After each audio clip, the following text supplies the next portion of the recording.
Hey you guys, I'm here today to do a video, and the video that I am doing is going to be a spell work video.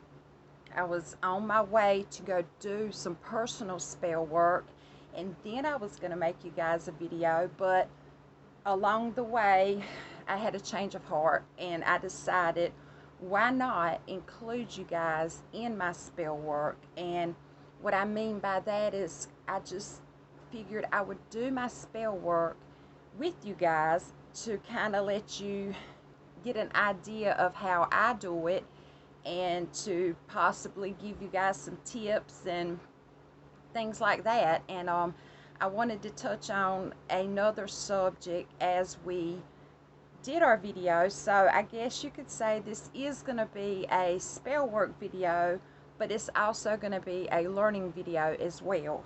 And before I start, I do have a candle lit, and I placed an intention upon my candle, and the intention that I placed upon my candle was to protect my work, protect my workspace, to protect my aura, because I don't want anyone or anything coming along before, during, or after the fact and contaminating my work, if you will.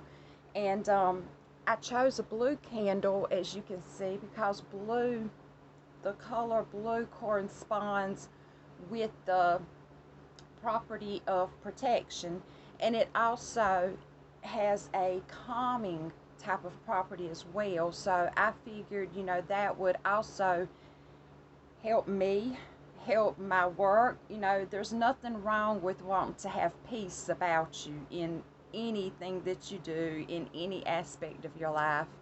But if you would like to set an intention of your own, you go right ahead, just gaze toward the flame, and you can physically speak your intention, or you can just think it in your mind, and it doesn't have to be a long speech that you're given. It can simply be 2 or 3 simple words. As long as it comes from your heart, that's all that matters.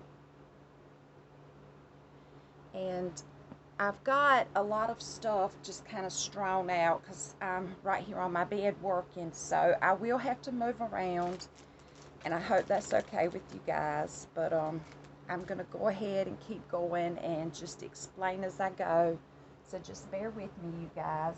Like I said, I'm working as I go. Okay, I've got a little mini incense, and it's rose scented. And of course, rose has the property of love, self-love, love of others. And I think that self-love is so important when you are practicing your craft, because if you love yourself, then you're confident. You're confident in yourself. You're confident in your work, your capabilities, And if you're not so confident, the rose will assist you to gain some confidence. What we're doing is we're working off of the smell, the scent. And, we work off of elements, we work off of different types of properties. They can be visual, they can be audio, they can be of the senses like smell, taste. Everyone, works differently. Everyone resonates with different things differently. So, for me, it's the smell of the rose, and for you, it just may be the fact that it's the color pink. But I'm just gonna cleanse our area really quick. And another thing that I found helpful when doing spell work is it's also very nice, and it's also very useful as not only as a way to cleanse your personal space here, but you can also do that, and once you feel that you have cleansed your space adequately, you can dedicate your incense to the goddess, and you can simply speak the words aloud. You can think it to yourself, but you can just say, you know, my goddess, I offer you this incense as a token of my gratitude, as a token of my love.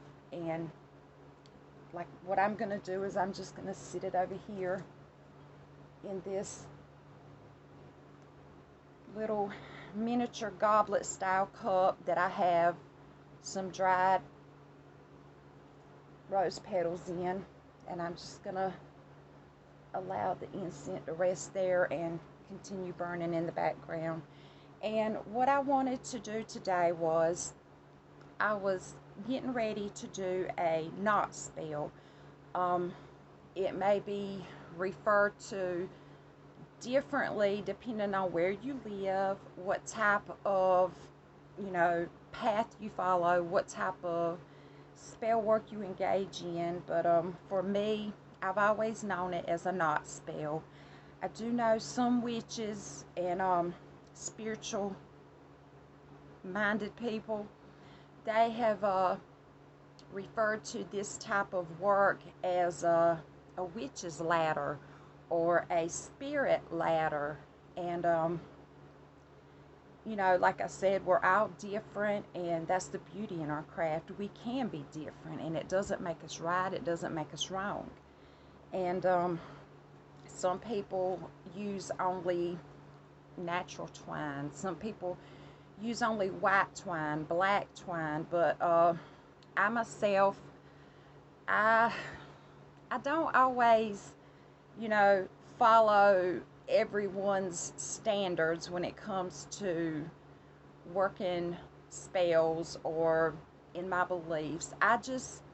My philosophy is follow your heart. Simply follow your heart. And, you know, if you were brought up to practice a specific way, and that way is what feels right to you, that's what resonates with you, then by all means continue doing you. But if someone else is doing it differently, you can't get angry or judge, because, you know, we're all who we are, and the goddess made us all different. So what works for me may not work for you. But and what I do is when I have, you know, strings, yarn, twine that look like maybe a color, because I do work based off of color sometimes, texture, whatever, just whatever I pick up at that time, you know, whatever I resonate with, that's what I go with. But I've got a little baggie, and all I do is, you know, if I find a string, a piece of twine, or anything like that, that I just, you know, I have a vibe with it. I have a vibe to work with it. I just stick it in my little pouch here, and I place it in my little witchy chest, which is a big box that I have, and I simply slide it under the foot of my bed, and I just keep some of my tools in it, some of my herbs in it, stones, just whatever I need to put in it that, you know, is, you know, that I have to use in my craft, I guess is what I'm trying to say. But, you know, it's just my witchy box, my witchy chest. So I've got this twine here, and it is from the dollar store, but it is also natural. It's made from, excuse me, I'm getting tongue-tied here, you guys. It's made from corn husk. But like I said, you can work with any type. It doesn't have to be anything, you know, natural. It can be synthetic. But I just, you know, for me, a rule of thumb, at the end of this spell, you'll have a choice to make. And that's to either burn your piece of twine, your string, or bury it. You know, and if you're going to burn it, it really doesn't too much matter as long as the material burns completely to ashes. But if you choose to bury your end product, your string, your twine, for me, I prefer it to be a natural material. So when we bury it, you know, it will go, the physical aspect of it will go back into the soil, to the earth. And of course, the spiritual aspect is going to go to the earth as well, but that's a whole different topic there. So some people go with 13 inches or 9 inches depending on, you know, the person, but I don't measure. I just pull some off, and I just, whatever looks like is good for me, that's what I take. And then I just snip a piece off, and I'm pretty sure this is more than 13 inches, but normally I would have probably went a little smaller, but just for the fact that I'm doing my video, I went a little longer. And you know, you don't have to have anything special to do this except yourself and your piece of twine, and that's it. But I like to tweak all of my spell work. I always include things. Sometimes I omit things, but today I brought 2 stones, of course, but I brought a clear quartz point, and as you guys know, you know, clear quartz, it helps us to have clarity in whatever it is we're doing, and it also amplifies the property of any other stones that are with it. And the other stone that I brought, this was one of my first stones I worked with, and one of my favorite stones. It still is. It's called kiwi jasper. I really, really love jasper, but there's so many different types of it, but this is kiwi jasper. And just for the sake of doing this video, I'm not going to name all of the properties. I'm just going to name the properties that are, you know, affecting what I'm doing right here, right now. And that is, jasper, you know, neutralizes negativity. It absorbs negativity, and it gives back a neutral type of energy. It's just like when you ground your feet on the earth, you know, pulls all the negativity from you, and it recycles that energy. And when it gives it back, it's not negative nor positive. It's a neutral energy. It's a clean slate, and what you do with it is up to you. And the same with jasper, and this particular jasper. And also, this jasper is, just a little side note here, depending on what intention you're putting in your twine with your knot spell, this particular type of jasper, it will aid you if you have any types of addictions.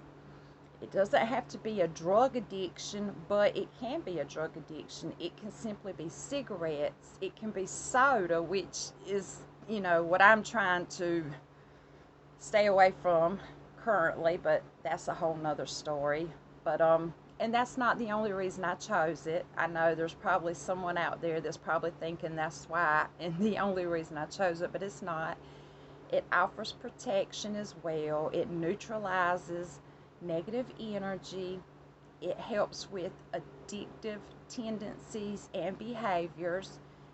It has a way of helping you to slow down and to calm down and to see the bigger picture. You know, it keeps you from making rushed decisions or jumping to conclusions. It helps you to just chill out a minute and just take a moment to look and, you know, make a clear, level-headed opinion or decision about whatever it is that you're involved in at that moment. And also, jasper is one of those long-acting stones, meaning that once we physically finish this spell and we have our intention, you know, manifesting, that this jasper, its properties will continue to work with our intention as it manifests. You know, once we finish today, this doesn't finish. It keeps working. So it's a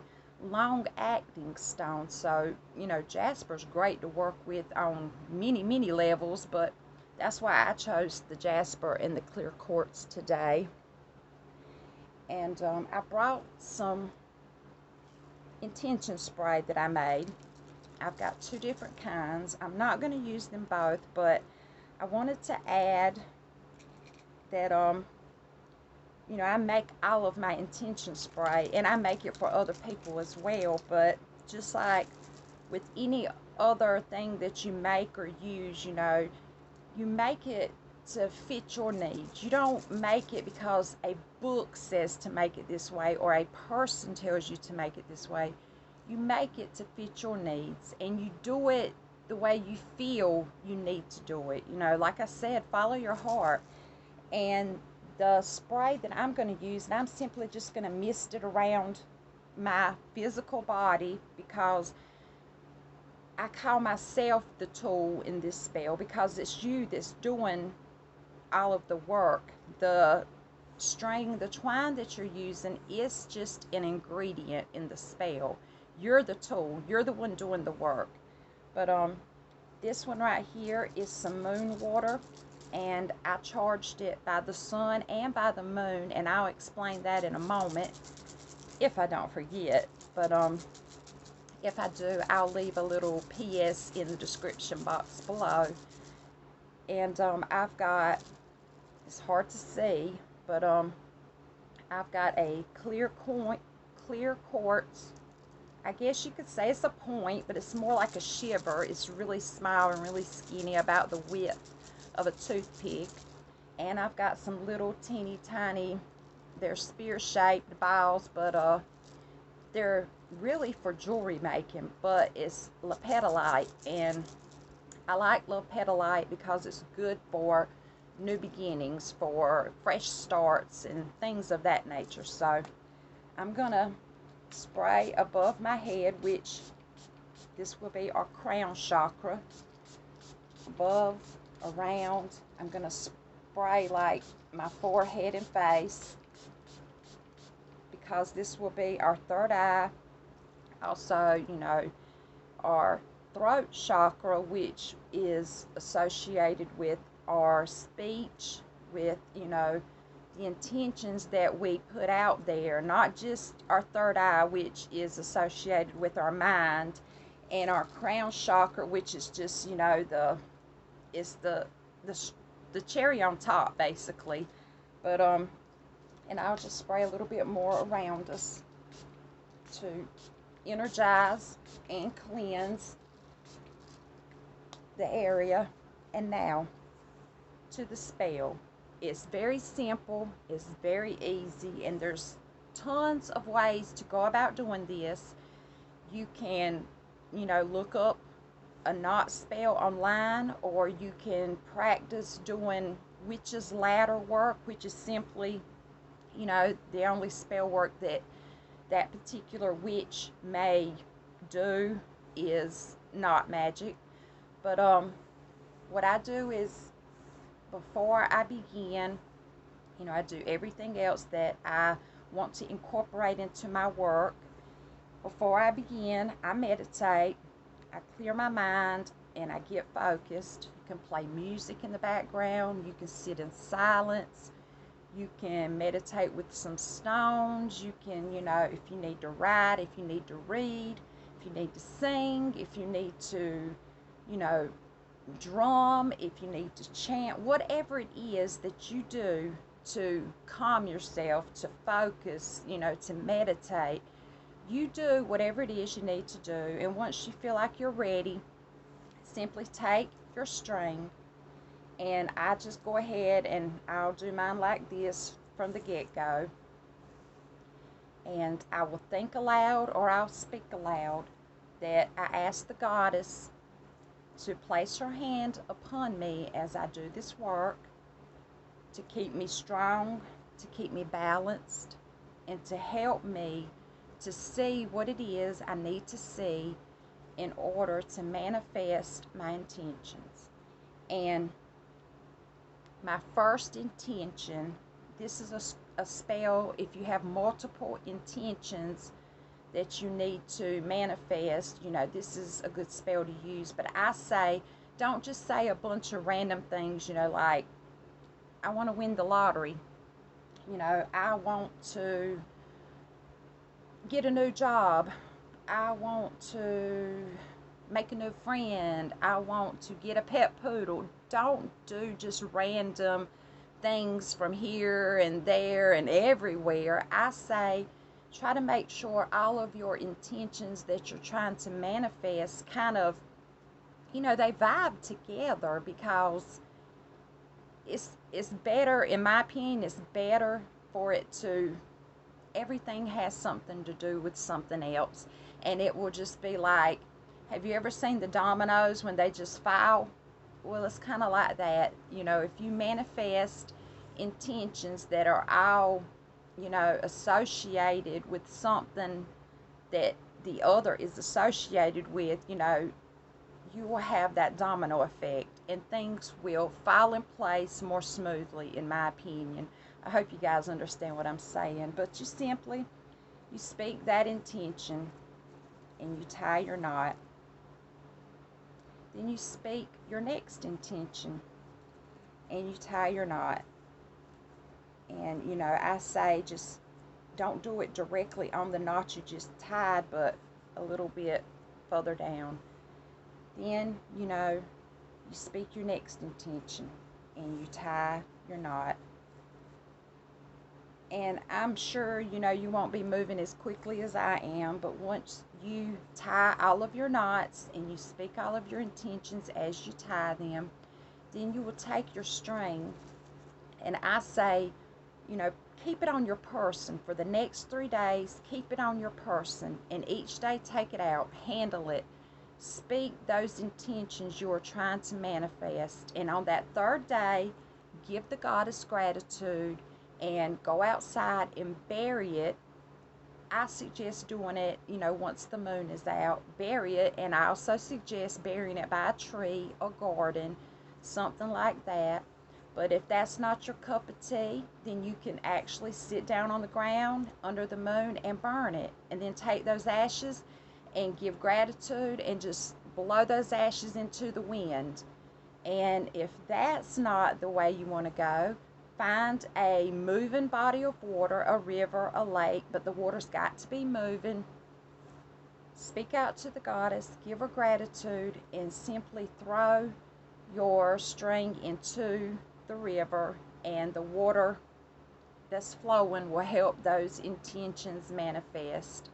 And like I said, you do what you feel is right for you. You follow your heart. And I know I'm getting rushed here at the end, but my time has come to an end, and just wanted to share my thoughts with you guys on the knot spell. And as always, if you believe, you will receive.